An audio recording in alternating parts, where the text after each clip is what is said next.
idea of rest, and we feel the desire for taking rest, but a lot of us don't. We have a hard time with it. One staffer on River City Church's staff said this week: there's a spiritual famine for rest in our culture today. See, as much as we like the idea, and as much as it appeals to us, and as much as we feel unrested, we're not very good at taking time to rest. So why is that? Well, I think there are several factors, and I'm going to just highlight 4 of them with you. And maybe as I'm going through these, you're going to be asking yourself some personal questions. Number 1, I think that fear is a reason some of us don't rest. And you're saying, well, who's afraid to rest, right? It's not very rational. But I'll tell you who's afraid to rest.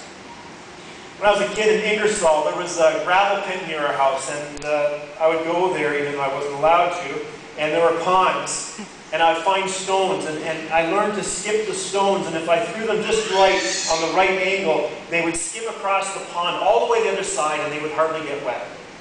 But if I threw the stone like too slowly, it would hit once, and then it would disappear. It would get like sucked into the vortex of the pond.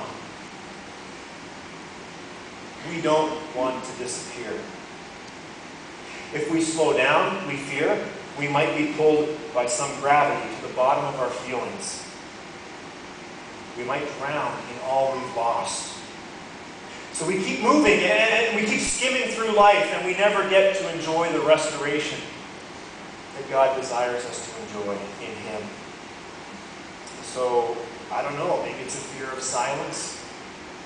Maybe it's a fear of getting too intimate with God. I wonder how many of you here this morning aren't just bumping up against a glass ceiling because you're afraid of giving up control to God. And right now you've got an amicable relationship with God. You've got this agreement from your end anyway that it's okay to be here, but if you slow down too much, that just might be uncomfortable. That might be giving up a little more control than you're ready to, do you think? Second, frustration.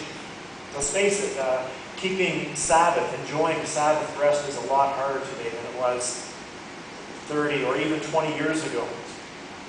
There was a time not so long ago, I remember when most stores were closed on Sundays. When there were no transport trucks running down the highways on Sundays. When most people didn't have to work on Sundays. During that era, during that time, it was more convenient to observe and enjoy Sabbath rest. The conditions in our culture supported it, didn't they? But those days are gone for good. And that's not necessarily a bad thing. But here's the challenge.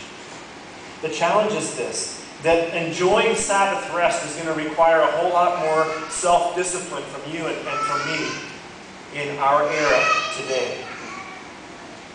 Our different schedules mean that we won't all be able to observe Sabbath rest on the same day. You know, the irony of that is that was kind of the reality for early Christians. They were being persecuted. They couldn't necessarily, in all the communities that we read about in the New Testament, gather publicly for worship at a time that was recognizable to the Romans or the culture around them. They weren't a sanctioned religion of the Roman Empire. So they had to get creative with Sabbath rest. We need to be creative in our day. So pick a day that works best for you and your family. What's more, it'll mean this, and I rub against this. It'll mean that when you're resting and others are working, you can't feel guilty. All right? You might take Monday or Saturday as your day for Sabbath rest, and people might be busy around you. One thing that helps is not to go in busy places, I find. Last Sunday, I had to get my snow tires off finally, and I took a gamble. I figured that now that we're in May, it's not going to snow anymore.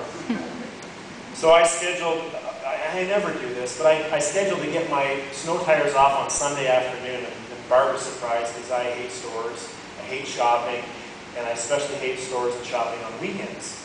And I don't want to do that on Sundays typically, but I did. And it just about was a hair-pulling out experience to get in and out of the Canadian Tire parking lot last Sunday afternoon. And it was just one more lesson to me That if I want to enjoy Sabbath rest, I've got to not spend it around busy, frenetic people. And maybe for some of you, it's frustration. You're saying, you know what, Daryl, I've heard the Sabbath thing before. I've tried, resting and taking a break with my family, but it doesn't work. It's too much work. I'd rather just work. It's less work than working to take a Sabbath. Or maybe it's 3. Maybe it's finishing. And this is where I personally wrestle most, to enjoy God's gift of Sabbath. See, I've bought into the idea that rest comes when you're finished your work, right? You finish your job, you put your feet up. But my job is never done. There's always more that I could do, more that I feel I should do, and so it's a hard thing for me to sit still. And some of you are like that too. You don't punch in a clock when you go to work.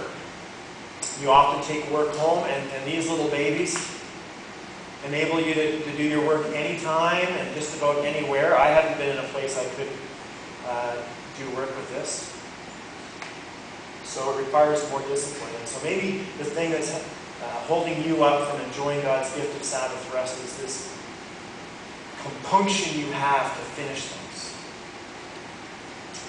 And then there's the biggest barrier, I think, to enjoying Sabbath rest today. But before I address it, listen to this song.